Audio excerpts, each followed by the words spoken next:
Okay, I am hereby calling the January 28th, 2026 school committee meeting to order. We will start with a roll call. Dory. Oh, Dory, can't hear you. Okay. Dory, I see Dory, so I see she's here. Amanda, Here. Tony, Here. Joanna, Here. and I am here. So we are all here. I would like to recognize Westwood Media Center, which is live streaming this Zoom meeting and is also recording for later viewing on our platforms. And as always, we thank Westwood Media Center for everything that they do. Okay, so welcome everybody. Thank you for joining us tonight. I realize that the school committee typically meets in person and this is a Zoom webinar, which is not ideal, but for this important topic, we really wanted to make sure we used a format that maximized the number of people that were able to participate in this Q&A session. To ensure transparency, we will let you all know how many people are on the call. And when people submit a question, we will ask for name and address so that everyone knows who asked the question. Right now, in addition to the participants you see on the screen, we have about 67 people on the call as participants. I expect that number will grow, so maybe in a couple minutes we'll give another update on that number. So tonight's meeting is a special edition of our office hours for residents to join and ask questions about the budget that was presented last Wednesday. So we're going to open up the meeting to questions, but first I wanted to provide some additional thoughts and background around the budget and perhaps have a discussion with the school committee about those thoughts. So as I mentioned last Wednesday in the school committee meeting, because the overall town budget has to be shared between town and school, as is customary year to year, we went through a collaborative process with the members of the town administration to discuss how best to share the pie.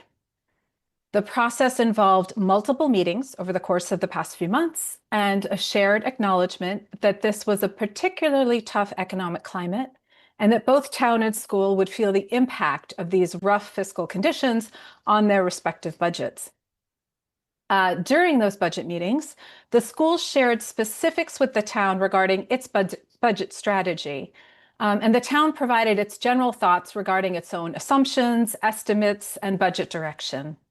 These multiple conversations and the information provided by both sides made it clear that both school and town budgets expected to feel the pain of the current economic limitations as we were forced to make decisions that we really did not want to make.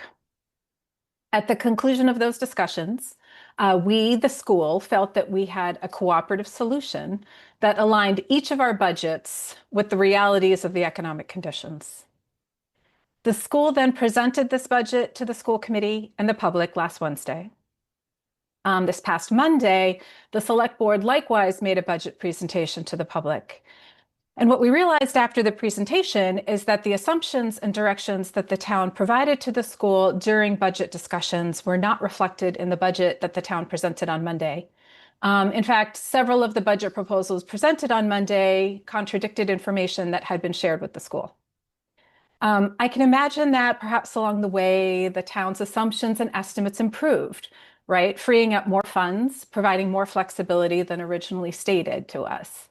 If that was the case, unfortunately, the school was not made aware of the updated information and therefore was unable to benefit through revisions to its budget from these improved economic conditions.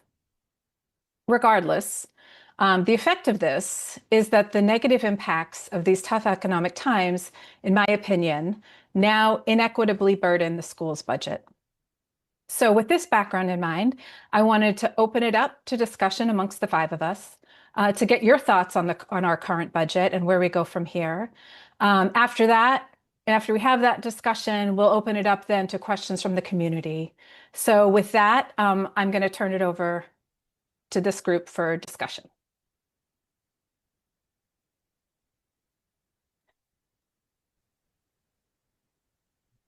Oh, Dory, we can't hear you.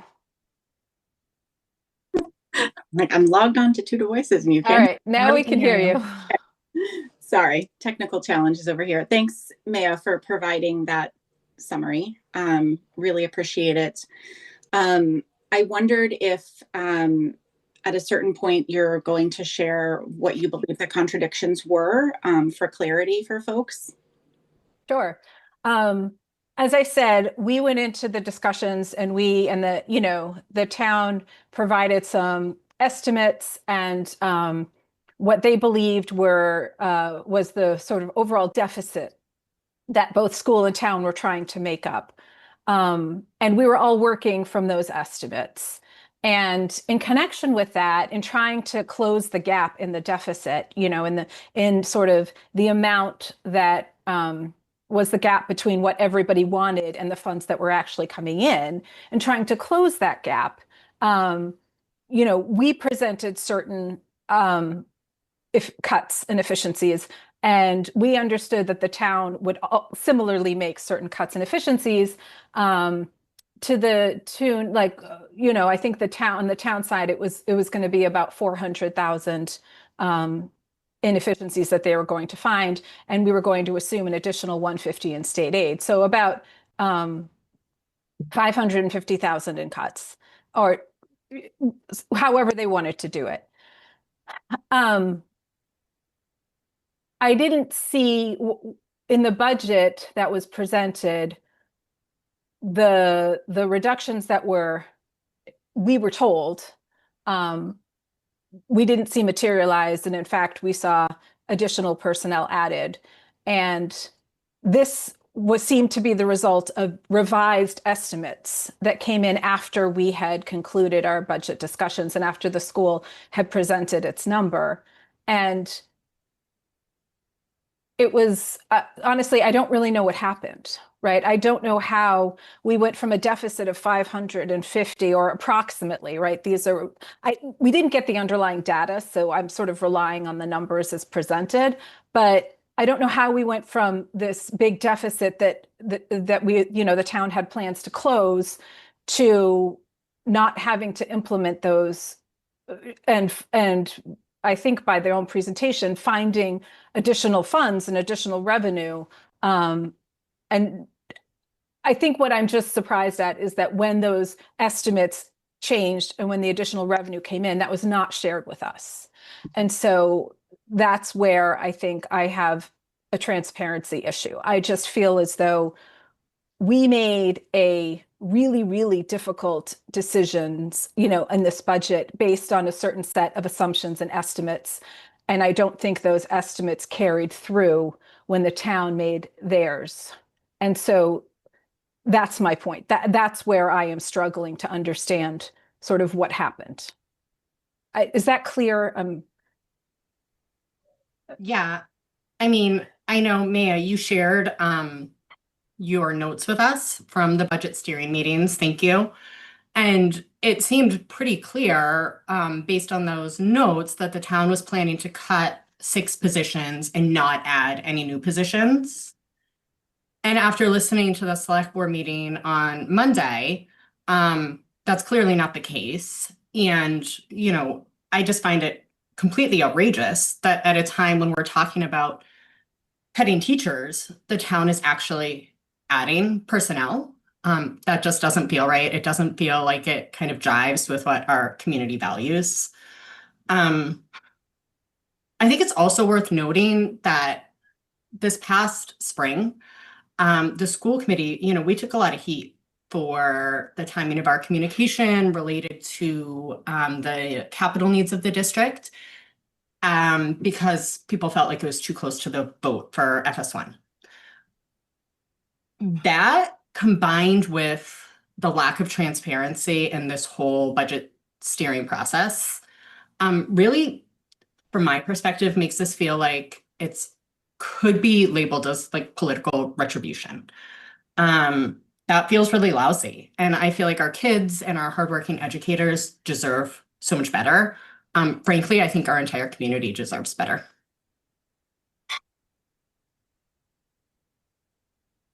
Other thoughts? Yeah, I can share a few. I watched the select board meeting on Monday. I watched that meeting literally at the same time as I was attending the Downey PTO meeting where I was sharing my disappointment in this budget and encouraging the committee or the community, the Downey community to you know, learn more about the conversations that we had at the meeting last week, and you know, give their feedback and their thoughts to us, because I think it's important for people to be informed and to have an opportunity to give their information, their feedback to us.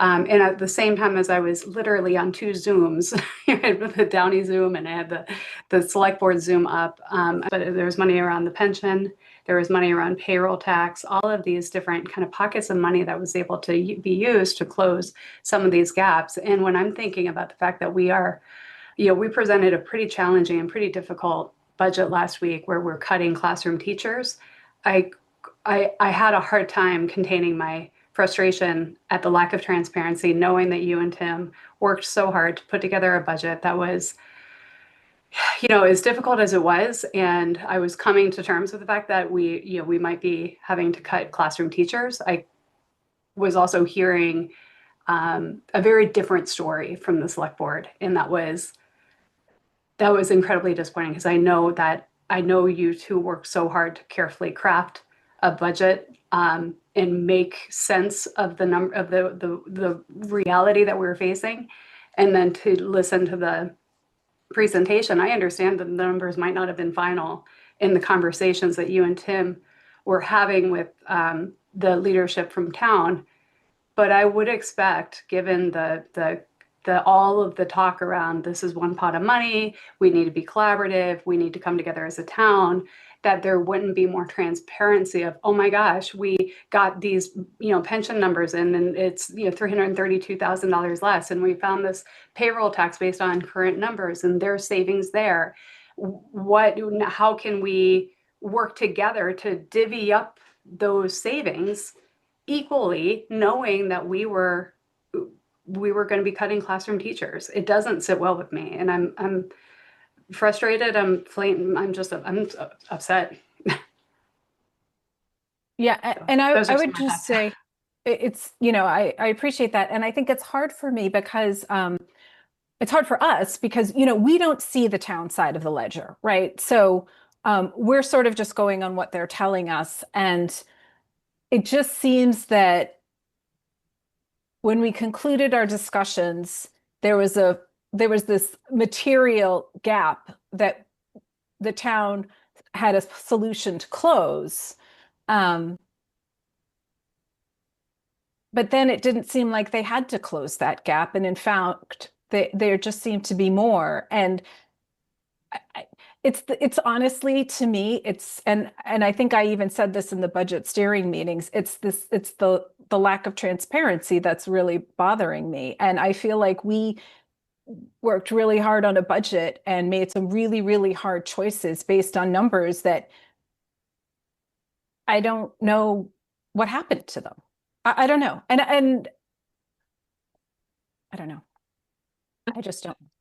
It's perplexing, I think, because I couldn't listen immediately on Monday night because we were doing Tim and I were on the other office hours. You were too, Maya, but I did listen almost in real time to the meeting earlier this month on the 5th, when the chairman, Rob Gotti, actually said that there were going to be hard decisions across municipal and school in terms of personnel cuts. And I was actually glad that sort of being really transparent at that point. And now I feel like a little bit of whiplash because it doesn't seem like that transpired. And I do feel I am angry that you and Tim and Lemma spent so much of your time over the last few months having these discussions, showing up and making your best effort to be engaged and understand the issues that the town is facing. And I think I'm also really, I haven't, I've been angry since I listened to the select board meeting the other day, honestly. Me too, Dory. Tony, what about you? May I ask your permission, Chair, to share a few slides of when I was preparing for this meeting? I don't know how this If you need to Does give someone me, have to I give think you I can, permission? I think I can share. Let me see. Okay. So I just want to, I know most people, so we have, what do we, can you just give a check? How many people are on the call currently? Oh, yeah, we've got 132 people on the call. Okay, good. So I just wanted to share, as I was thinking about the select board meeting, I know most people on this call probably have children to take care of, basketball practice to go to, but I just wanted to share two slides from their presentation. So just let me be clear, this is not school committee, this is from their presentation. So what I wanted to share with you is the bottom part, which looks at the historic trend of school versus municipal budgets. So starting in about 9 or 10 years ago, I guess to 18, you look 18, 19, some years were a little below schools, some years were a little above, kind of goes on and on. Basically, not a lot of difference. Now I turn your attention to what's happened in the last 3 years, starting in fiscal 25, a gap of 1.4 between the municipal budget and the school budget. In fiscal 26, a gap of 1.4 between the school and the municipal. Now, I did do one modification to the slide here because it was a bit confusing. They originally said they're at 4%, but then they said they're adding 2 more FTEs. So if you look at that, and I have the backup slide, it's actually 5.1% that's going. So let me just say it again. 3 years in a row, they have been significantly above the schools. And this is a trend. So I just wanted to share that with the community, that there seems to be trade-offs being made, but it's being made by the schools. The second thing is we are now 3 years in to being below level services. At the same time that these significant increase in municipal. For those of it, Tim could probably explain it better than me, but basically level services, if we just roll in the contractual changes, things that we need to do for special ed, et cetera, what's our budget number? This will be now the third year in a row where we've actually had to do cuts at some kind to actually be below level services. I think something's broken here. I'd be interested, I think it's representative that we now have almost 140 people on this call that something is broken with our budget process. The other thing I want to show you, so if I can, let me see if I can stop share, is one other thing. Let me show you one other thing. Again, and this is another thing I think interesting for the community. In the midst of all these things, and now let me just say free cash flow, for those of you know what it is, it cannot be used for operating costs. That being said, again, in the midst of all these quote unquote tight budgets, we've seen free cash flow explode on the balance sheet. Again, my question is, what are we doing here? Why have we exploded, doubled free cash flow? That's basically your money, not the select boards. And what are we going to do with that? Yes, it cannot be used for operating costs. But however, there are things you could do with free cash flow. For example, paying down debt within 2.5, short-term debt that would actually would allow us to increase our operating leverage. So these are just a couple of things I wanted to highlight as preparing this meeting, and be interested in hearing from the community if this is where your priorities are aligned with as well. Tony, Tony, I was just because I noticed the same thing. I was looking at those same exact year over year select town increases by percent versus the school. So I'm thanks for bringing that up in this way too, because I saw that as well. yeah, and I guess I just want to say that I think those slides are helpful. I think that clearly we have a larger portion of the budget than the town. I want to acknowledge that, right? So a 4.3% increase of our budget is dollars wise higher than an equivalent increase in the town. Having said that, it's about scale too, right? We have a larger operation than the town. So the other thing I want to say is I'm not interested really in turning this into a teachers versus town personnel discussion, right?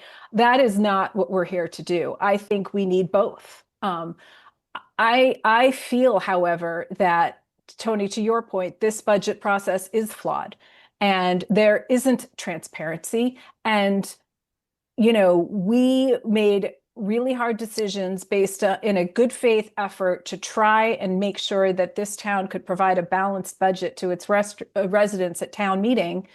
And I just feel that the assumptions and the estimates that we were given were not carried through the budget process, and that we ended up making a budget based on incorrect information. That is not how the budget process should work, particularly if we're trying two organizations of equal strength are trying to divide up a pie, right? It shouldn't be one side has all of the information and gives it out in drips and drolls to the other side, who at the end of the day feels like, what was those 15 hours worth if we're not even working with the same information at the end of the day. So I think that's my objection. This is not a, town staff versus school staff issue. This is we need more insight, more transparency, and more equal footing in the budget discussions. And I don't think that happened this year. To be honest, that did not happen this year. It really does seem like you and Tim negotiated in good faith and had, thorough conversations where you shared all of your information. You talked about the difficult budget cycle. You talked about the decisions that we were going to have to make at a district level. And, you were able to come down from 4.8 to 4.3, and they, instead of staying at 4, went up to 5.1. It just doesn't seem, it's just incredibly frustrating. It's really disappointing. Yep. So I guess the question is, what do we do? Does anyone have any other thoughts? Nope. So the question is, what do we do? The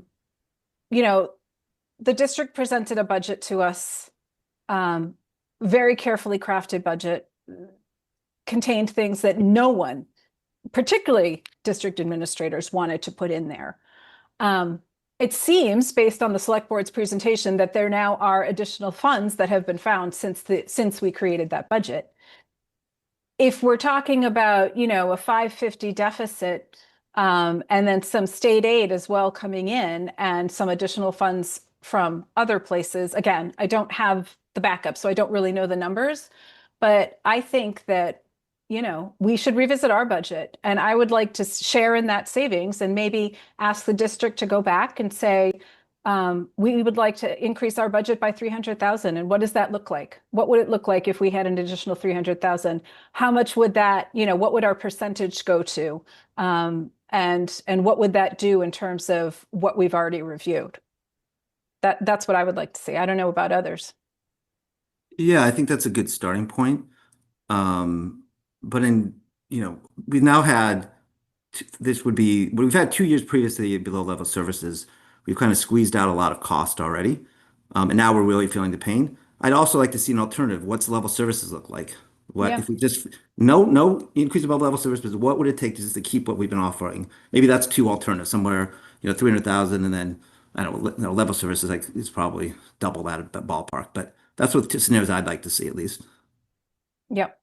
So, Tim, is it possible for you and Lemma, you've heard the discussion, I think, wait, does Dory, Amanda, or Joanna, do you guys have any other thoughts on solutions or how we move forward before I turn it over to Tim?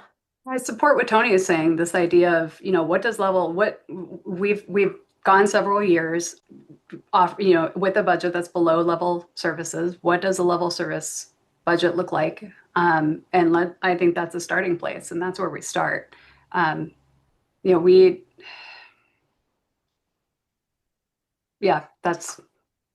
where I'd start.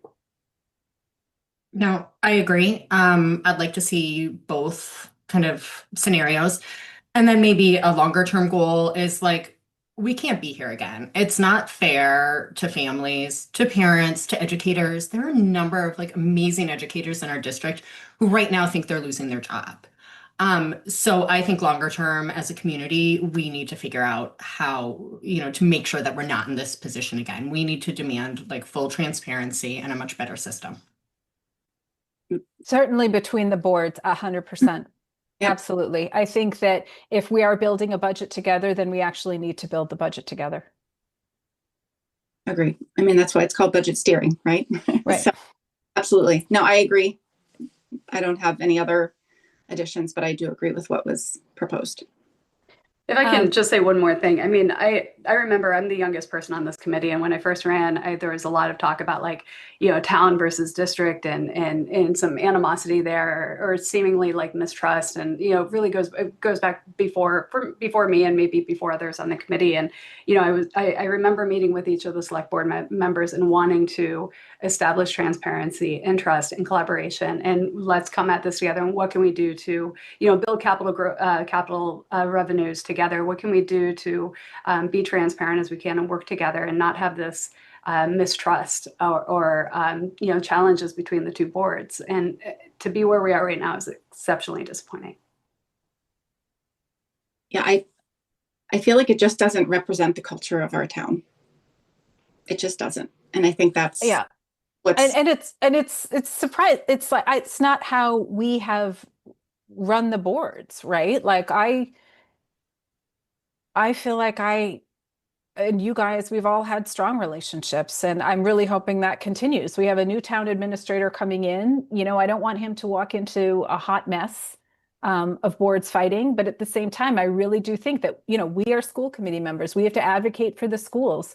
And in this case, I really feel honestly like we were misled. And whether it was intentional or not, I'm not, you know, I don't want to point fingers or blame, or I don't know what I'm doing, but this budget process, in my opinion, did not result in an equitable solution for the schools. That's my bottom line.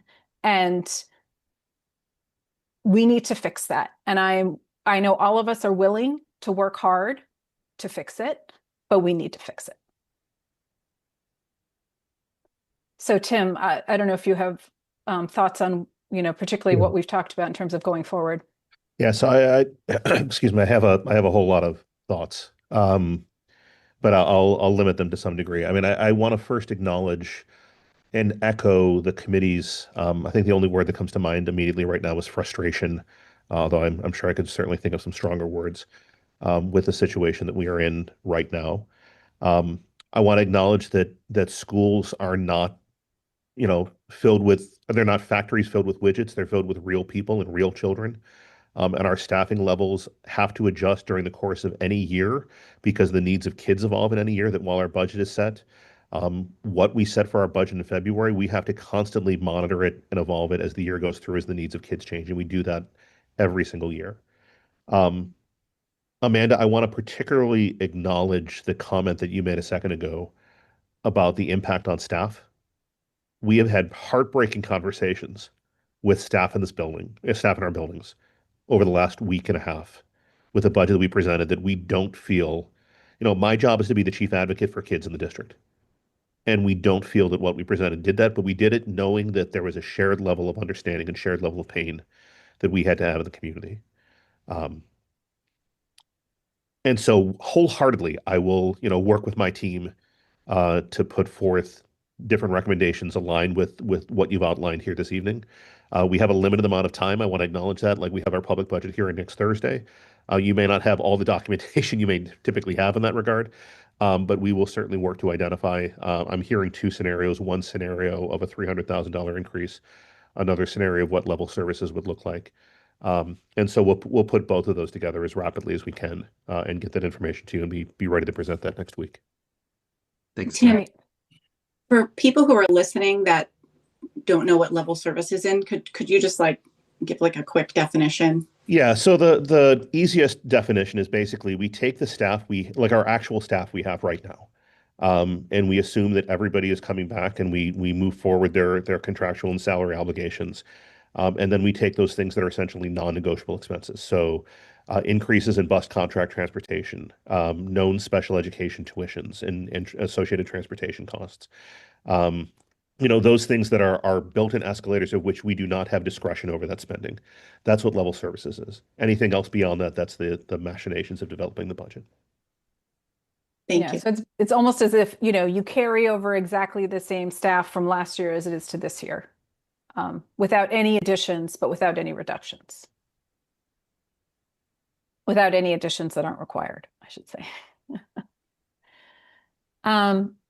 Okay, any final thoughts before I apologies to the residents for taking up part of this for our discussion. I felt this was really important to have this discussion. Clearly, we have action items coming out of it, so I think that's important as well.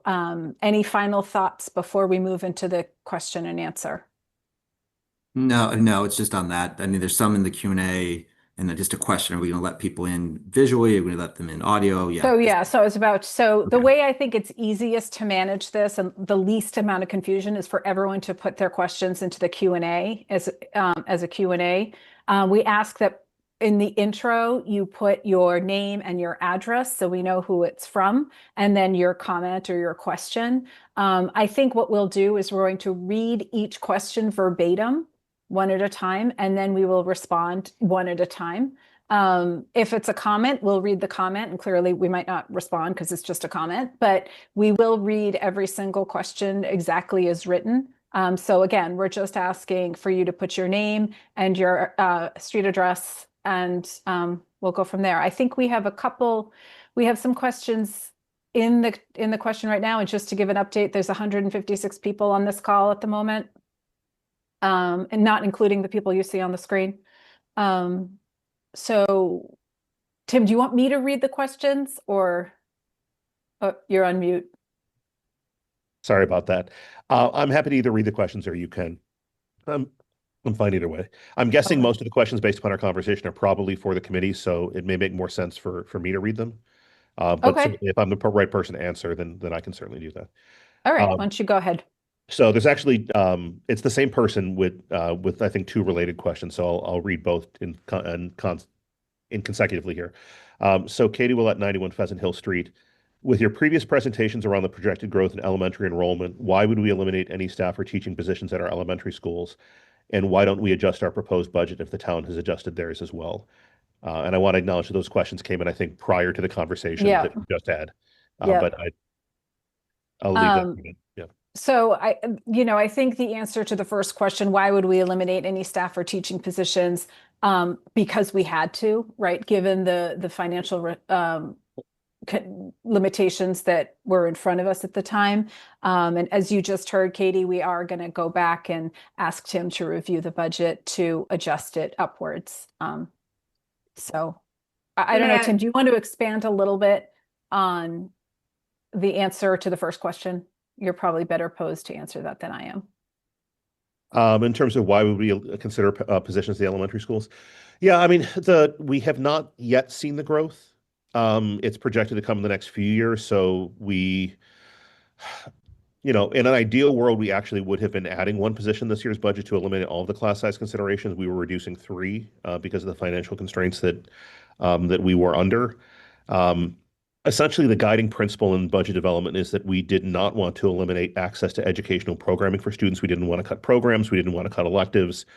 And we would tolerate increased class sizes, whether that is with the reduction of the math teacher at the high school, whether that's at the elementary level. Tolerate, not appreciate, right? But that's why it was the conversation, and with a commitment that we would continue to revisit elementary class sizes and staffing on an annual basis in the budget process. Okay. I wonder, May, if it might be helpful just to share just a snippet of the timeline and a little bit of the process of, how we work with town to finalize our budget. It has to be presented to us, the school committee, and then it moves through. But like our budget is due ahead of when the town budget is kind of finalized and presented to FinCom, because it all rolls up into that one. Yeah. Maybe I just did, but Yeah. I mean, if we want to, why don't we lay out the timeline of the budget process? And Tim, if you want to do that starting back from when you start your discussions internally. Yeah, so we start our discussions in the sort of mid-fall, looking at enrollment, start to do some preliminary projections around that, have some initial conversations there. We really start to hit the ground running more end of November, beginning of December, depending upon the year. Sort of at the district level, in the meantime, principals are gathering requests from folks in their buildings, meeting with their school councils, meeting with their department heads, depending upon the building. So that work goes on for a while. Budget steering, I think, got started a little later than usual this year. Started end of November. We met, end of November, in December, again, early January, just before the budget development had to hit. Working backwards from our presentation last Wednesday, I know school committee needs those documents the Friday before, which means our crunch time is really basically during the winter break to put everything together, at least as a draft form, before we can vet it with our team internally. But we start the process, basically, mid to late October internally, really start to gather information November, a lot of hard work in December and early January to get the budget in front of the committee when it is. I made the comment at the last committee meeting. Unfortunately, the timeline with the charter is that we have to present our budget before the state aid numbers are released. I will fully acknowledge we met on January 21st. The governor released her budget on January 23rd, and the select board met on January 26th because the select board has an obligation to submit the budget by February 1st. That is an opportunity for future change that is outside of my scope and jurisdictional authority as a superintendent, but I plant that seed for others to potentially let it grow. Yeah. One thing that I think you mentioned at the school committee meeting last week, though, was that there is an important component around the timing of all of this with respect to the governor's budget and when the draft of that is released relative to the timing of when all of this is due, and how I think what I heard you say was the timing, it could be better, right? Because there's an opportunity for everybody in this equation to have more information. But thus far, that change has not been looked at. Well, we'd have to change the charter, the way it lines up. If the select board has to present it by February 1st, and that's a charter requirement, we clearly, and the governor's budget usually comes out at the end of January. So we have to make an assumption on what that aid is going to be. And this year, the assumption was hoping it would come in at 150 to cover, as I mentioned, we understood there was a 550 gap, that 400 would be sort of town cuts and 150 would be the state aid. I think the governor's budget actually came in at 227, the state aid for Westwood. We anticipate that's actually going to go up because the legislature usually tacks something on when they run through the budget, but we won't know that until July. So, we were just thankful that it came in over than 150, which is what we had been expecting. And then of course, everything kind of went sideways once we saw the presentation. So, we estimated a certain amount for state aid. It came in over that, and that's where we are.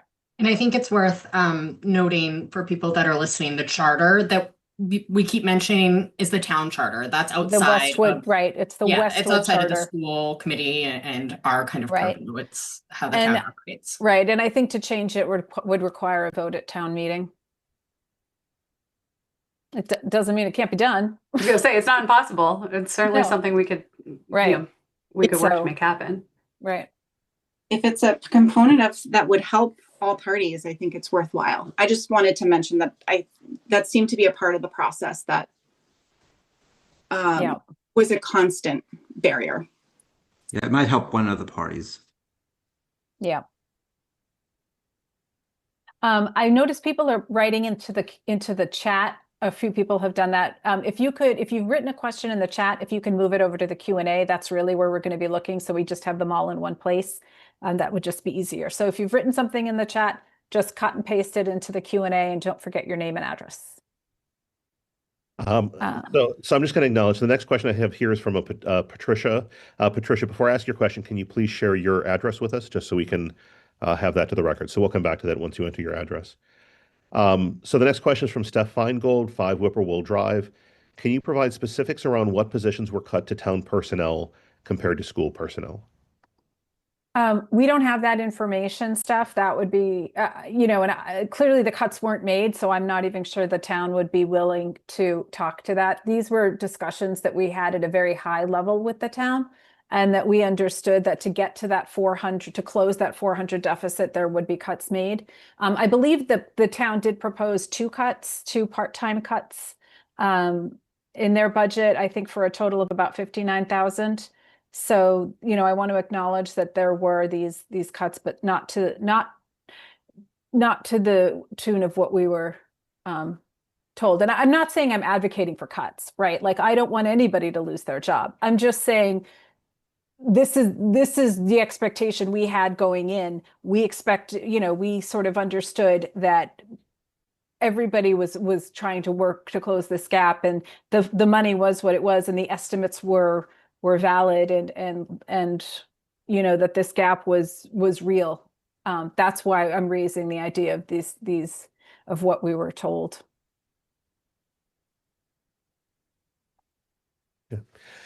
Next question here is Shurip Kumar, 40 Weston Ave. The FY27 budget says that we should anticipate rising electricity costs since our purchase agreement expires December 31st, 2026, while the high school solar canopy that Amoresco owns comes online. Tom Philbin, our town energy manager, and I have identified an energy project that could zero out and offset our $500,000 annual WHS electricity bill and pay back the town of Westwood in less than 2 years, all while helping to retain higher teachers while achieve objectives set forth in our Climate Action Resiliency and Sustainability Plan adopted by the Westwood Planning Board on December 10th, 2024. How can we streamline the consideration of this project, perhaps with a CRS task force? Also, it is not clear who pays the trash collection bill. Is that DPW directly paying, or is that included in the facilities budget? How much is waste management being paid for trash collection? Thank you. So I think most of these questions are more appropriate for the town. I don't think we can really answer these in terms of streamlining consideration of the project. I would think that Tom Philbin, you know, you would work with Tom to get that in front of the select board. And then in terms of the trash collection bills and waste management, again, I would just sort of point you toward the town to ask those questions. One point of clarification, though, I do want to make is that saving money on electricity, that's in a different budget from teacher salaries. So, and you can't cross them over. So I just want to be clear about that. Okay. Excuse me. The next question is Sarah Hurley, 67 Morgan Farm Road. Thank you for sharing the details of the situation. Can you clarify who within town government is responsible for sharing the town revenue budget information with the school committee members? Is it the select board, or do they receive the information from another person/group within town management? So the budget steering group is typically made of the superintendent. On the school side, it's the superintendent, it's the school committee chair, director of finance. On the town side, it's the town administrator, the director of finance, and the select board chair. And there's also the FinCom chair who is in the group as well. So those are the people participating in sort of these discussions to try to determine how best to split the pie. Next question is Scott Stenstrom, 14 Birch Street. With the new money the town has found for the budget, has the town done an audit, or are they willing to? If they found the amount they are now revealing, is there more to be found? Again, I think I would direct those questions to the select board. I can't answer. I don't think we can answer those. Next question. Actually, Suzanne, can you please add your address to the Q&A before we ask your question? So next question is Carlos Garmendia, 125 Partridge Drive. The $300,000 increase scenario, what percent is that from the total now, and what cuts would be avoided with that? Who has the final say in the total budget proposal? So I can take the first part of that. The $300,000 increase is roughly 0.5%. It would raise from 4.31 to 4.82 for the overall increase. In terms of what cuts would be avoided, I think that's a conversation I need to have with my team in the district that we would then propose to the school committee for their meeting next week. Ultimately, the budget proposal, the school committee votes to approve a budget. And then at that point, it goes through the process of review by FinCom and town meeting. So May, I don't know if you want to add anything to that. Yeah, so once the school committee approves the school budget, it then goes to so the school presents its budget and votes and approves it. Select board presents its budget and votes and approves it. And ideally, those budgets together create one balanced budget for the town. That then both groups then go to FinCom, to the Finance Commission, and sort of, go through their budget. The FinCom asks a lot of questions, and then the FinCom votes to recommend or not recommend the budget. Ultimately, the town residents have the ultimate say in whether the budget is accepted or not, because the budget is voted on at the annual town meeting in May. So at the end of the day, it's the residents who decide whether or not to vote the budget. If the budget is voted, is passed, and remember, I think the town has to provide a balanced budget to the town. It cannot propose an unbalanced budget. So if the budget is passed at town meeting, it goes into effect as of July 1st, which is the first day of our fiscal year. If the budget is not passed at town meeting, then all of the budgets from the prior fiscal year carry over, which clearly means that everyone would have to make more cuts. To Tim's point, there's costs that are contractually going to increase. So if you have increased costs, but you have the same budget as last year, you then have to find the savings somewhere else. So nobody wants the budget to fail, right? That's bad for everybody. But we do need to work together to come up with a balanced budget that is fair and equitable between town and school. And so I think that's the work that we have in front of us. The next question is Eileen Siegel, 257 Alder Road. I am so grateful for your willingness to reprioritize your lives and agree to take time that you didn't have to figure out a plan B for the budget. I saw all of your faces when the budget was presented last week, and it was obvious that you were all feeling the weight of those tough decisions. I am very upset at the current situation. What can I do as a resident to clarify my expectations to the town that the school budget be reassessed and money be reallocated to the school's budget? What are the best next steps? I understand time is very limited, and I want to focus my energy in the most productive way.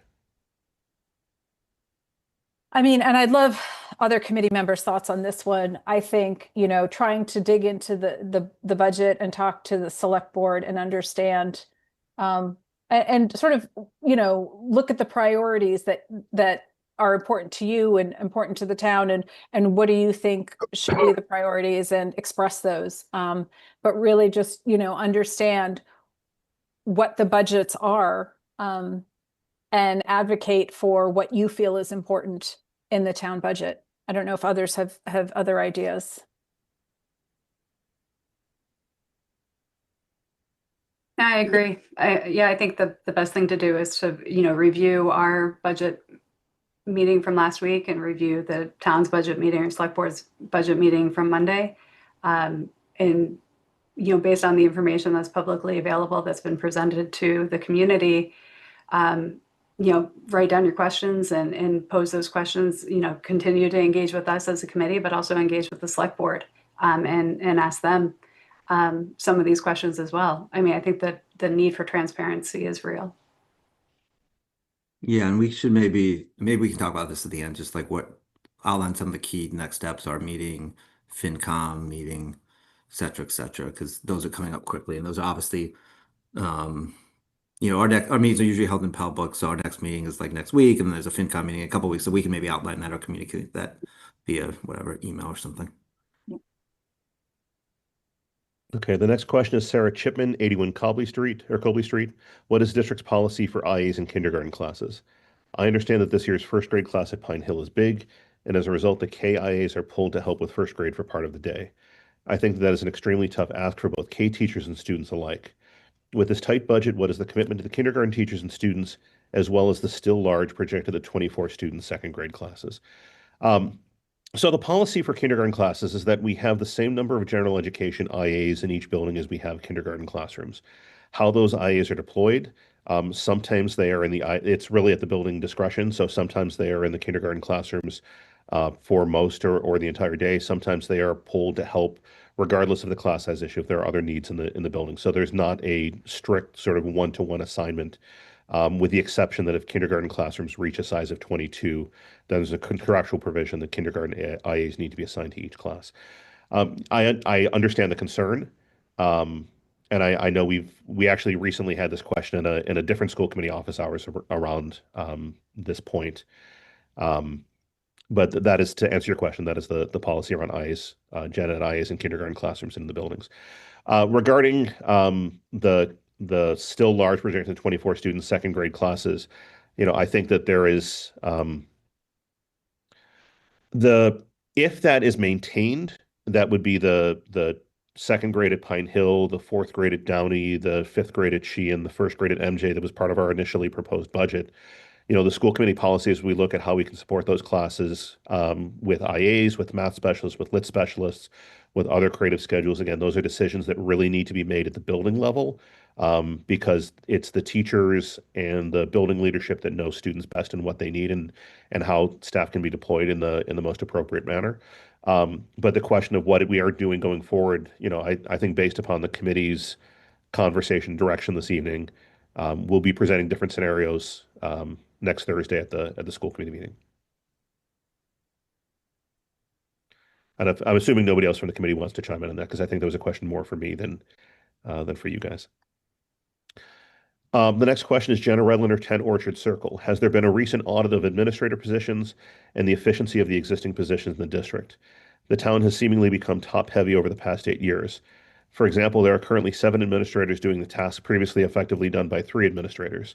Shouldn't teachers and student-facing educator positions take priority over administrative positions? I mean, I can answer part of that. I'm not sure if you want to take a shot at that first, Mayor, if you want me to go first on that. I think I'm assuming Jen is talking about the school district and not the town. So I think that maybe that's better suited for you. Okay. think- Yeah, that was my assumption as well. So Yeah. thank you for that.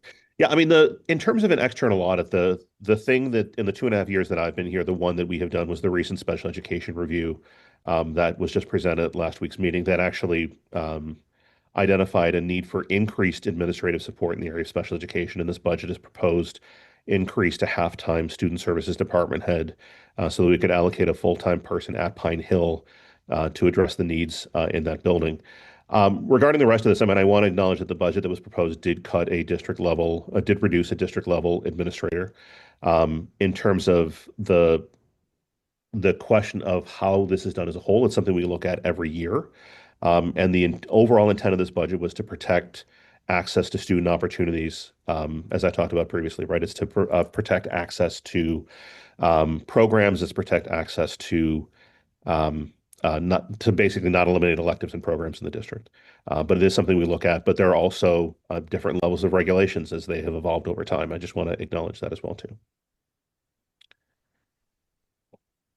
Can I add to that? Like, Yeah. I can't speak for the other school committee members, but I know as we were working through this, like as part of my due diligence, and I feel like as part of like my responsibility, I did have a difficult conversation with Tim about, the administrative team and kind of going through different positions with that in mind to see if there were other cuts that could be made that weren't student facing. And I assume, my school committee colleagues took that same approach. I think that that's kind of part of our job and what we do.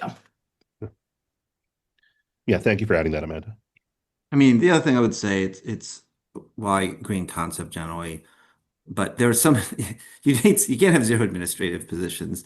And I just used the example, we hired an HR director a couple of years ago, and the work was being done, but it was actually being done by the assistant superintendent of curriculum. So basically, the previous one was spending like more than half her time dealing with leaves and benefits and other things, which is probably not the best use. We'd rather have that person focusing on curriculum, professional development. So sometimes the work is being done. The work's being done, but it's, we want to most efficiently use our resources as well. So not every, I think, administrative position, is not valuable, including our superintendent, of course. I appreciate the vote of confidence, Tony. Next question is Lisa McGuire, 169 Strasser Ave. I would appreciate elementary class size to be looked at again. I have a special interest in the rising 4th grade at Downey. I think all of the large classes that were highlighted in red should be looked at again. However, I don't like some of the class sizes that were not highlighted in red. For example, the Downey 5th grade is also very big and was not highlighted. Thank you for looking at what level services would cost.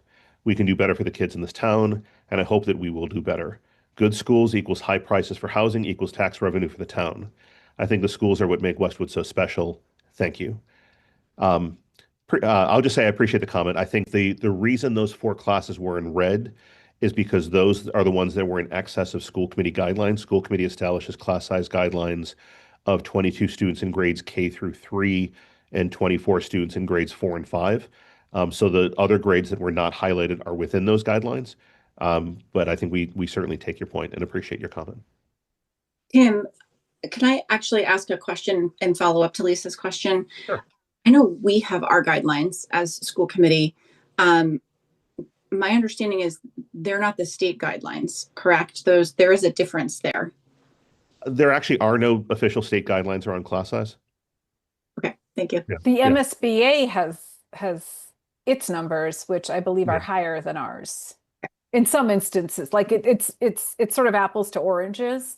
But Yeah, in some, I think oh, go ahead, Tim, you know I was going better. to say the MSB, I believe, uses 20 students for kindergarten and 23 students in other grades. Yeah, So in some cases it's lower, in some cases it's higher.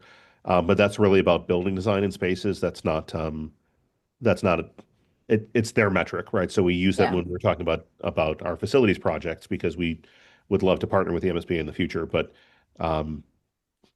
so that's why there's a difference there. But like the Department of Education, Department of Elementary and Secondary Education does not have a policy or guideline on class size. So it varies from district to district. Correct. Yeah. Thanks. Next question is Christina Mara, 211 School Street. In 2016-2017 school committee discussions and setting of the class size guidelines, the school committee recommended that when the class size limits were exceeded, that certain protective measures be put in place, one of which is the use of IAs. My daughter is in first grade at Pine Hill. If enrollment remains the same at Pine Hill, my daughter will go into her second year with a class size exceeding limits. On behalf of myself and other Pine Hill School first grade parents, we would like to request that the school maintain the status quo and keep IAs with this class for heavy academic periods. If the school receives additional money from state aid and/or the district, can it be prioritized to the oversized classes and getting IAs? I recognize that academic success is largely due in part to teacher quality, but I think when teachers have the resources they need to succeed, that is what truly makes the educational experience exceptional. So I think we addressed some of that in the comments previously. And again, it's my job to come back to the committee next Thursday with some recommendations consistent with our conversation this evening. The next question is Ryan Mooney, 95 Lake Shore. Has there been any acknowledgement and explanation by the town for the discrepancy between the budget you were provided and what the budget actual was and why this was not then communicated to you? The lack of transparency and resulting distrust is concerning. I had a very short conversation on Monday before the budget was presented with the chair of the select board because I didn't know about the new the additional personnel, but I did know that $400,000 in cuts was not being implemented to that extent. That's what I found out. And so I did have a call there, and I think I was clear with how confused and upset I was that I felt that that wasn't the information we had been provided, that there was this $400,000 deficit that seems to have disappeared. I have not had subsequent conversations. Again, this just happened Monday night. It is now Wednesday night. I haven't had subsequent conversations. I don't know if anyone else in the committee,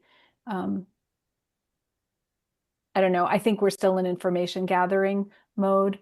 As I said, I am hoping there will be subsequent conversations because this is not, this does not feel good to me. I do not like it when boards in town fight with each other. It is terrible for the town. It is terrible for the residents. I don't, the reason we are explaining this tonight publicly is because this is a public meeting and we have to deliberate in public. And I wanted to discuss this with my fellow school committee members, and so I have to do it in public. So that's why we're deliberating about this tonight. We had this meeting posted. We're taking the opportunity to do that. But I am hopeful, particularly with Connor, the new town administrator, coming in, that we can work through this bump and that we can get past it, because a functioning town government system is the only way that, Westwood has remained really strong. And that's ultimately the goal, right? The goal is not to pit one board versus another. The goal is to have a functional, professional town board. So I'm confident we'll get through this. It might be ugly, it might be bumpy, but we all need to get through it for the sake of the town. The next question is Christina Martin, 23 Brookfield Road. And I think this you may have just answered this, but has anyone touched base with select board to see if there's any chance this was an unintended, although gross oversight? Yeah, I think we just answered that. Next question, Jennifer Kelly, 25 Juniper Ridge Road. What do you need from us residents to support your request to the town to revisit this budget this year and give some of that found cash to schools, and to advocate for a new, better, more transparent process and different deadlines in years to come? What would you give us to do as action items? We want to help. Thank you. So I think we touched on this. Again, I know not everyone has a lot of time. And you might not even have the time to dig into the budgets to really truly understand them. Municipal budgets are complicated things. It's taken me, I don't know, 8 years to figure them out, just being on school committee. But I do think it's worth deciding what your priorities are and communicating that to the town, whether, schools and town, not, tell us what your priorities are. And ultimately, a budget should reflect the town priorities, and the town priorities are set by the residents. So, I think that's the answer to that question. Okay. Next question is Pauline Chaloff, 180 Burgess Ave. When the school committee or other town departments are engaged in a lawsuit/arbitration, what budget does that come out of? So I think the answer to that is it depends. The legal fees, if we're talking about the legal fees, every budget, town and school, has a line item for legal fees. And it would come out, the legal fees would be charged against that line item in the budget. If we're talking about, settlement fees or judgment, claims, that would depend. It would depend whether the claim is running through the insurance that the school has. If it's running outside of the insurance, then large sums would naturally come from free cash.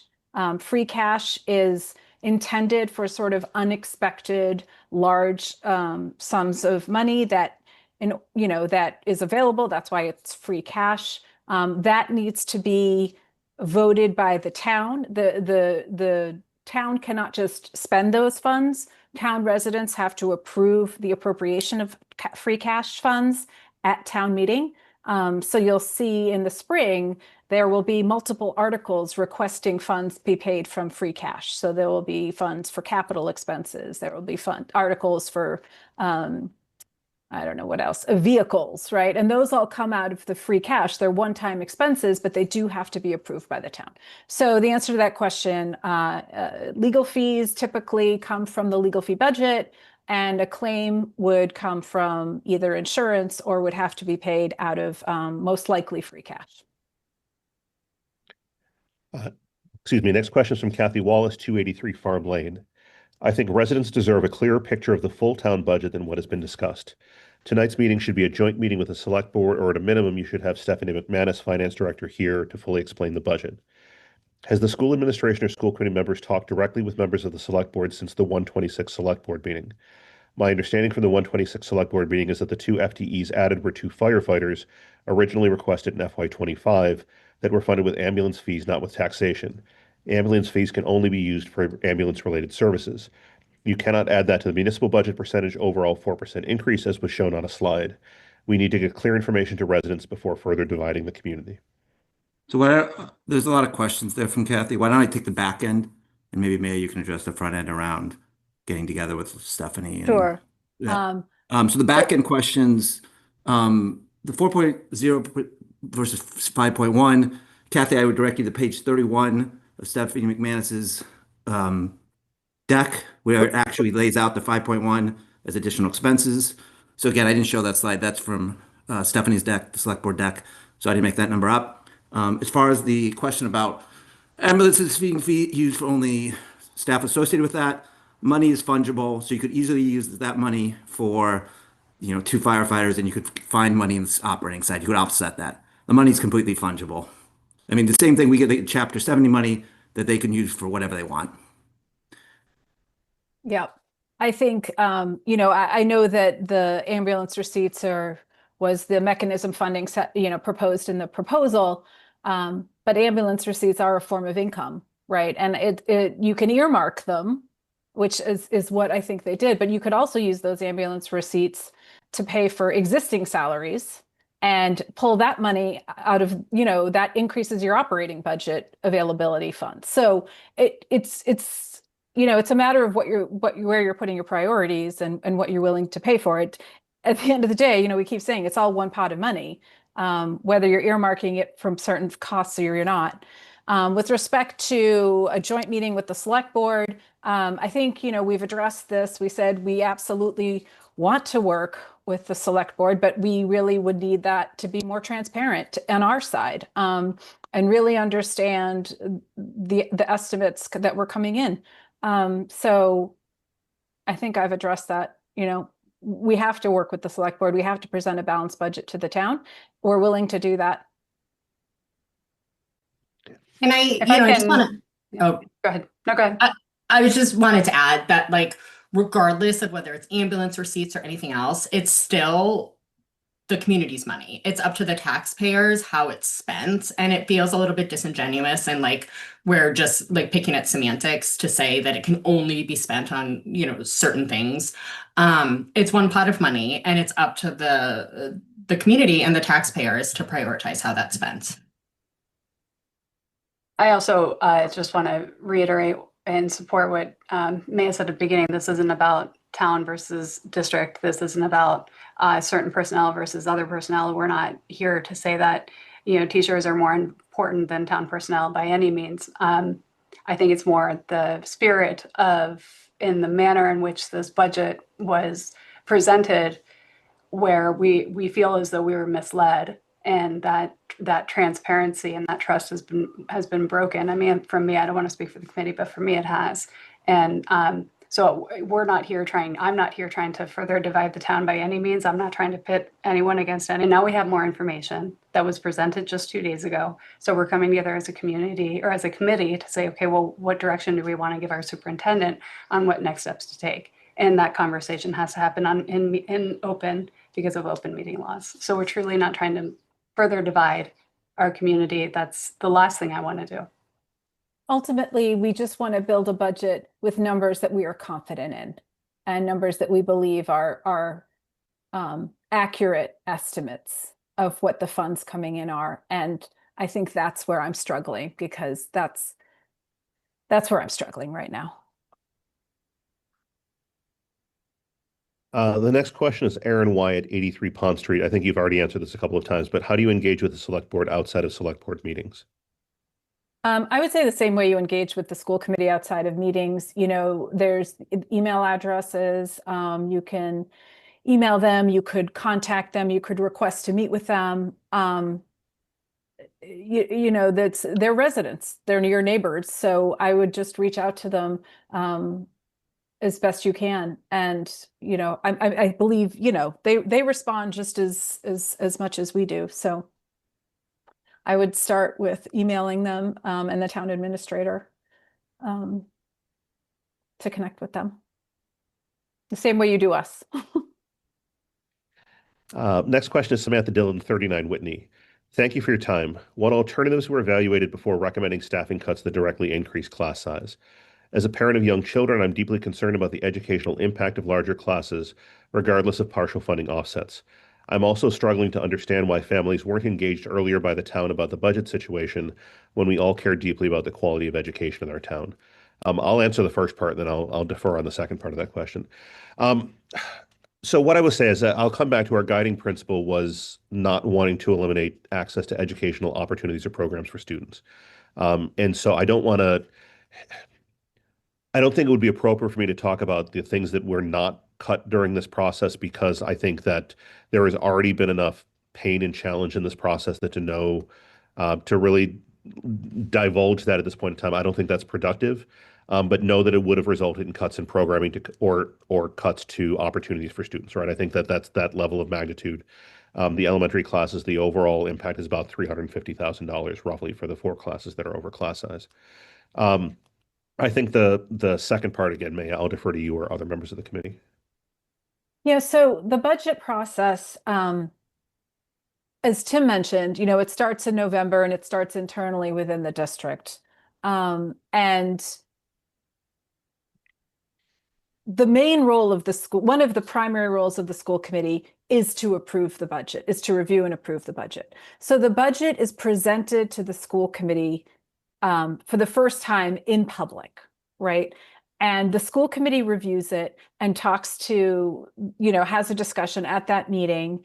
And then there's a month that goes by. In this case, the timeline was shortened because of conflicting meetings, but there's a period of time that goes by during which the school committee can ask the superintendent questions, the public can ask the school committee questions. We are hosting this Q&A for the public to ask us questions. We haven't voted on anything, right? So this is the time where we're engaging with families. We can't engage with the families prior to this because it hasn't been finalized and presented to the school committee. As soon as it's presented to the school committee and it becomes public and it's quote, finalized, that's when we engage with the community in the budget. And we leave time for that. And we're holding a special office hours for that, to do just that. And then there's, in addition to that, at our next meeting where there is another public hearing, specifically a public participation section specifically for the budget. So you'll see on the agenda, we actually have 2 public participation sections for our February meeting. One is our general public participation, and the other is the public hearing of the budget. And again, community members can come give us their feedback, and at the end of that meeting, we vote on it. So that's how the process works. Now is the time that we are engaging with families, and this is how we're doing it. And we are hearing from families. We've probably gotten, 25 emails over the past couple of days regarding the budget. So we're definitely hearing from families. We're trying to respond. We are listening to comments, and we're certainly taking that into account. And I think you've heard in our discussion tonight that we're going back to revisit the budget even. In part because of the way the budget process worked, but also in part because of the feedback we're getting from families. So now is the time for engagement. Excuse me. Sorry, that's a question. Next question is Leanna Brodsky, 77 Deerfield Ave. Thank you all for your hard work. I heard you say, Tim, that the use of existing IAs is up to the specific school. Can you please consider using additional funds to hire more A's in this new budget revision? I'll just say that I appreciate the question, that those are conversations we're going to have in our team, but I certainly hear your request. So, sorry, I'm going to go back. The next question, Shurup Kumar, sorry, I hate your address, 40 Westland Ave. To clarify on Dory's earlier comment on not being able to use utility bill savings to pay teachers, can new income from capital projects be earmarked for teachers in curriculum? Thank you. Tim, do you want to? Yeah, I mean, the short answer to that is no, right? I mean, if we're talking about income from capital projects, the revenue that comes in, I'm assuming we're talking about like income for like solar arrays, or we're talking about income in that regard. Really, that is used to offset utility costs primarily. I think that is. It is helpful to some of the points previously about like money being fungible. There is an ability to potentially look at how that is used, but in terms of the timeliness for the realization of savings, it doesn't help the immediate situation with the FY27 budget, because we need to see. I will say, as evidenced by the time that it took the solar canopy project to be completed, I'm not confident that we would be able to realize savings in a timely manner with the current setup that we have. And I'm guessing other committee members would probably agree with that assessment. Yeah. Next question is Fran Fusco, 20 Pine Lane, trying to be creative. Could school HR be shared with town HR? Why does school need their own? Norwood shares HR with town and schools. Westwood School HR also has an administrator. The short answer to this, and I think, and again, you as the committee, you can chime in on this. I think, Tony, you made the comment earlier. We basically had HR with the town entirely, and our person in charge of teaching and learning in the district spent the vast majority of her time not focusing on teaching and learning. And so what we were losing was an actual focus in district level curriculum design and element and coordination. And so what we don't want to be doing is basically diverting resources away from teaching and learning. It's just the volume of what happens in schools with HR. I can't speak to Norwood's situation, but that's the benefit that we've seen. How many employees do we have in the district, about, Tim? Ballpark? Give me 1 second. Yeah, I mean, ballpark. Yeah, I can give you pardon me. I mean, the industry I'm in, you get one HR person for every 40 people, and I think we've got hundreds. I mean, it's not Oh yeah, no, it easily when you 400 or consider, 500. yeah, I mean, if you break down the difference between not just teaching staff, but IAs, coaches, extended day, Prodigy, all these people that we're doing different things for. I want to acknowledge Lemma Jean Baptiste, who is we did not elevate her, but she's texting me right now, roughly 550 or so employees all in that we have. So thank you, Lemma, for that. I appreciate it. For one HR person. For one HR person and one admin assistant, yeah. It was not only solely dedicated to HR, the admin assistant. So sorry, Suzanne, thank you for adding your address. Suzanne Insler, 7 Youngs Road. I would like to politely disagree. I think we should be discussing this year round instead of engaging after a budget has been decided, so it doesn't feel like a rush or shock to make changes. I'm assuming that's regarding the question or the conversation around why not engage families earlier. I mean, I do want to acknowledge that the committee in the fall, like there were breadcrumbs being dropped about the financial situation that we were in, but I'll let others opine on that a little bit more.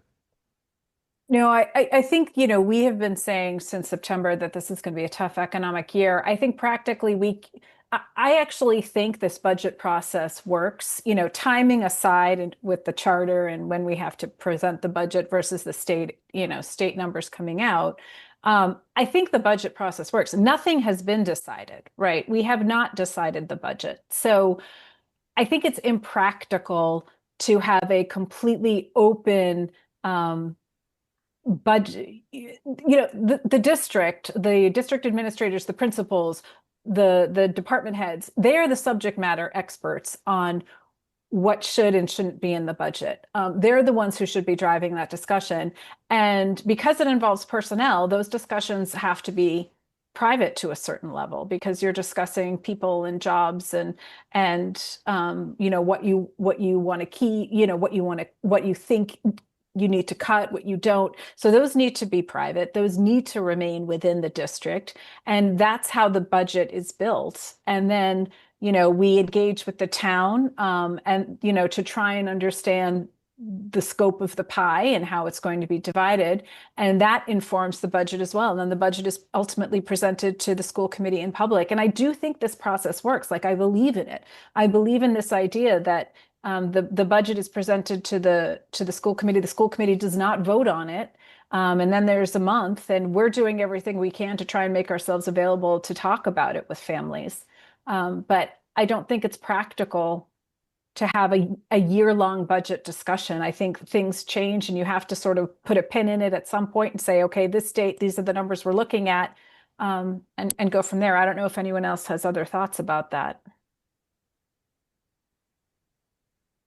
I would just say too that over the course of, from starting in October and November, I mean, kind of a year round, we're having conversations in our school committee meetings around priorities for that, we hold for the district, and we give Tim that direction in those conversations, and whether that's around funding coming out of a particular curriculum review, or whether that's concerns around mental health support for our students in the middle school, whatever it may be. We're constantly having those conversations, and Tim's job is to kind of reconcile our priorities as a committee and individually and together with the priorities of the district budget as well. So while that part, going like literally line by line, it doesn't happen in public. It is, I support Maya in that this is the time that we're coming to families and saying, give us your feedback, and we want to hear from you. It's typically just not as contentious as it is right now. So it's less of less of an issue, but we're constantly giving Tim feedback on the budget and hearing from families and saying, I wish that we had more support in this area and that area. And that is our job, is to channel those concerns from the community and, to Tim and have him help him figure out, or, support him in his decision on how we make that puzzle all come together.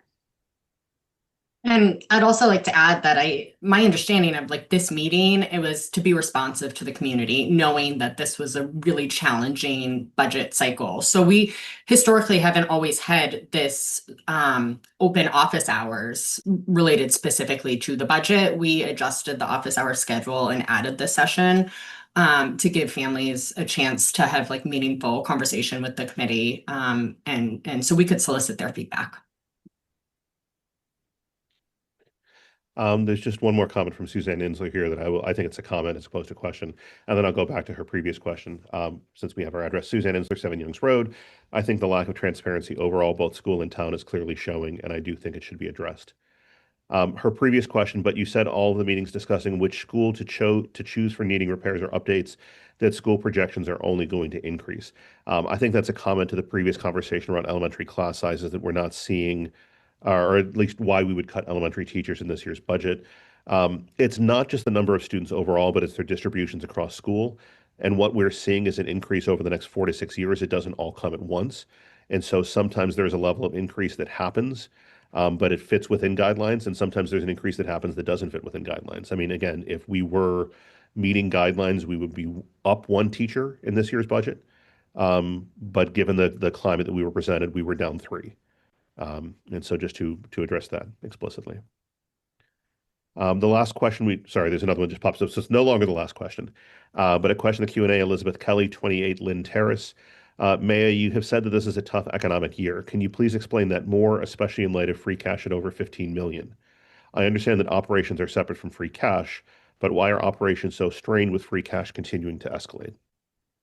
Yeah, so free cash, is sort of cash that comes in or is left over after we've done the budget. I can't really explain the 15 million. That's really a select board question, a finance director question. I know that Stephanie has explained how we got to 15 million. I can't remember it off the top of my head. In terms of why this is a tough economic year, nationwide, we are seeing material increases in healthcare costs. So that's increasing healthcare premiums for both employer and employees. We're seeing increased material increases in energy costs, which is, of course, affecting our budget. We are seeing material increases in transportation costs. We have seen at the national level significant cuts to educational funding, particularly in the special education realm.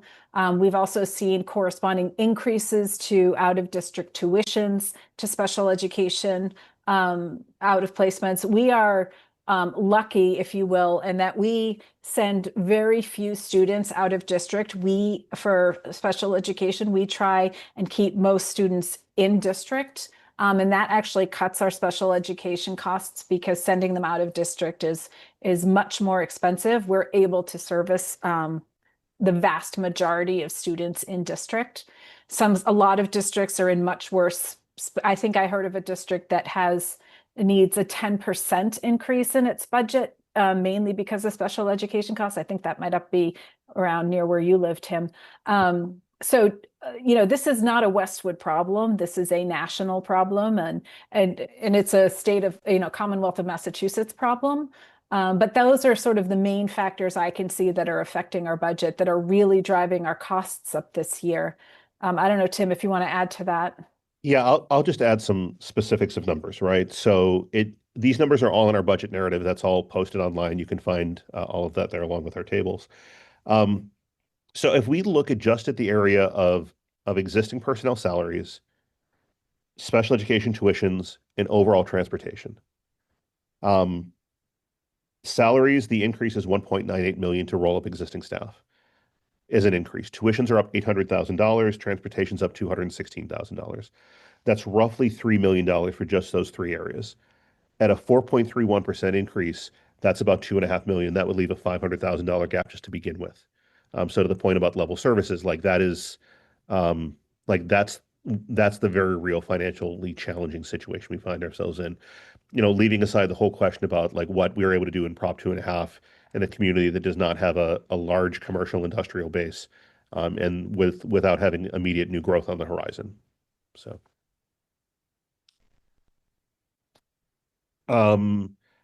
the next question is Beth O'Malley, 43 Greenacre Road. Thank you for having this meeting, for your transparency with regard to what is happening and all the hard work that goes into developing the budget. Understanding that Proposition 2.5 limits annual property tax revenue growth and that many school-related costs continue to rise, I'm wondering how the town is thinking about the longer-term financial picture. What options or strategies are being considered to maintain strong support for our schools in the years ahead, and how can we in the community best support those efforts? Yeah, it's a tough question, to be honest with you. You know, we've had sort of tough economic climates now year over year, right? This is probably our third or fourth one. And in the past, we've been able to sort of, and I think I said this at our meeting on Wednesday, we kind of got lucky in the past. You know, one year we had state aid was super funded specifically for schools. And one year we benefited from the Hanlon Deerfield consolidation efficiencies. And this year is the first year that we haven't had one of these kind of events that was able to mitigate the effects of the down economy. And so we're really feeling it. In terms of going forward, at some point, if our costs continue to escalate at the rate they're escalating, we probably will have to look for an override to Proposition 2.5. We didn't think, you know, there was any appetite in the community this year to do that, particularly coming on the heels of the FS1 project.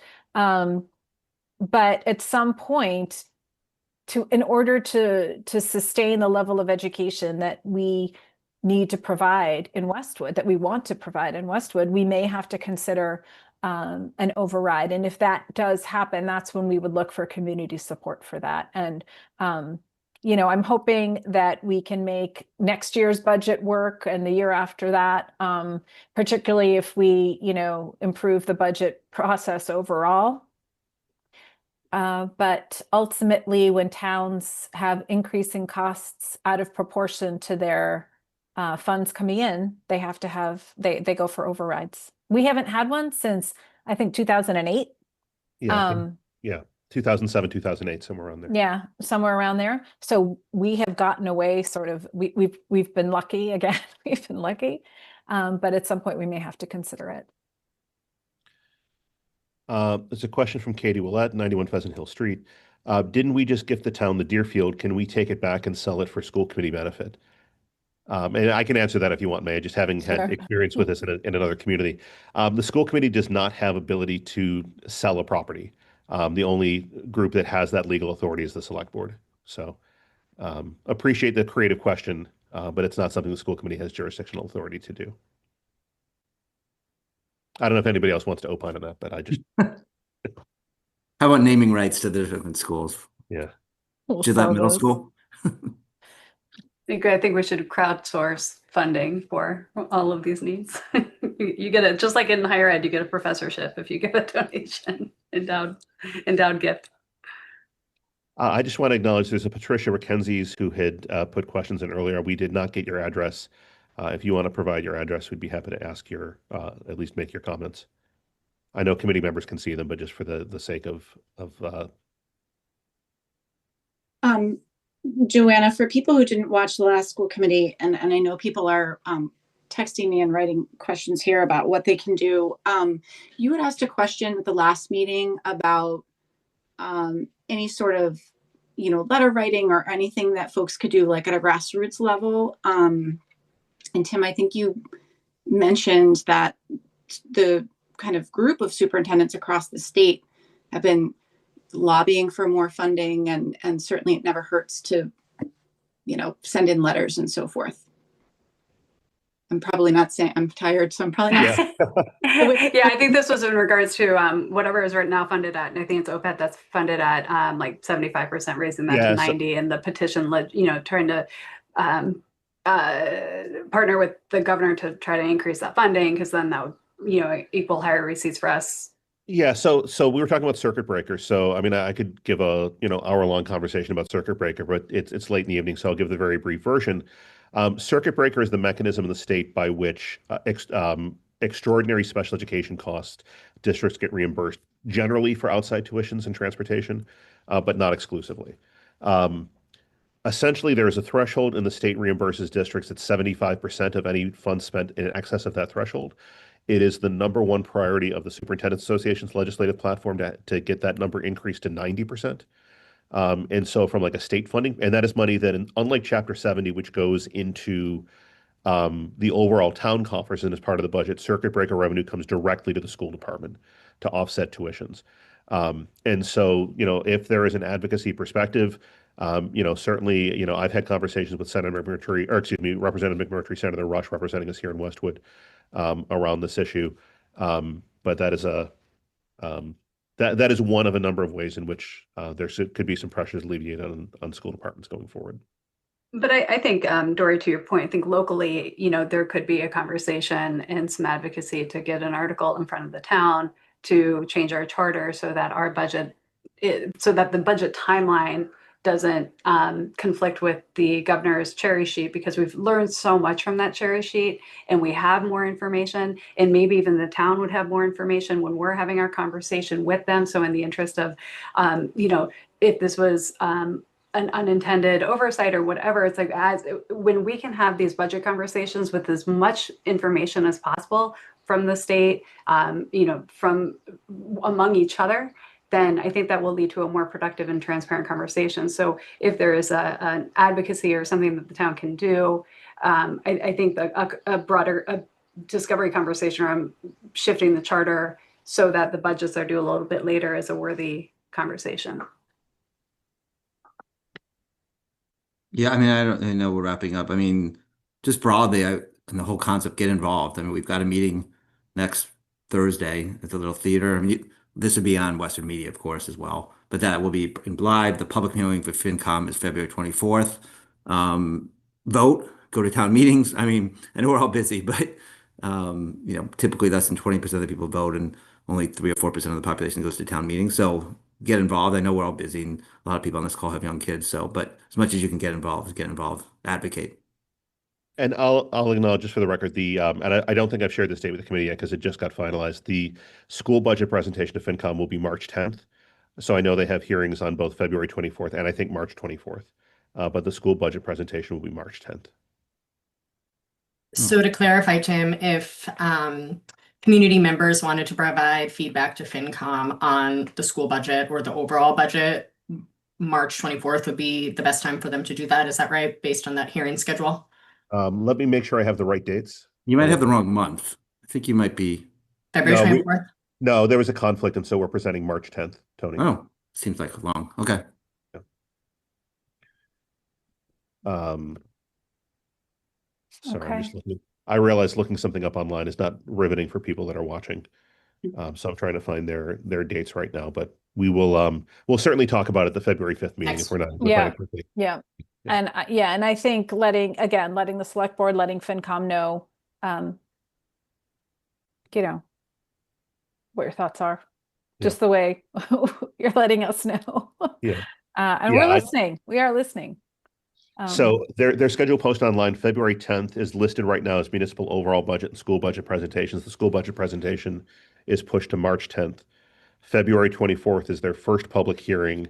Okay. March 10th will be our presentation. March 24th is their final public hearing. And just to give some select board meetings, February 3rd will be a select board meeting where they'll provide any updates and changes to the municipal budget. And then they'll present their proposed FY27 budget to FinCom on February 11th. Those are all public meetings. And ours is February 5th. I feel like we just threw a lot of dates out. Hopefully people are writing this down. All right. I don't see any other questions in the Q&A. So I think, are there any final thoughts from any members of the committee? I just want to, I know we're down to, 108 people now, but I'm really glad people showed up and asked questions. I know it's not always easy to ask questions and to know what to say, but I am glad that people are engaged and paying attention. It's the Yeah. best. Yeah, we always, I think that we've made it really clear that we try hard to get feedback as much as we can, and when people give it to us, we really appreciate it, because the more engagement we have, the better we can function. So appreciate everybody joining tonight. If anybody has any final thoughts, speak now or forever hold your peace.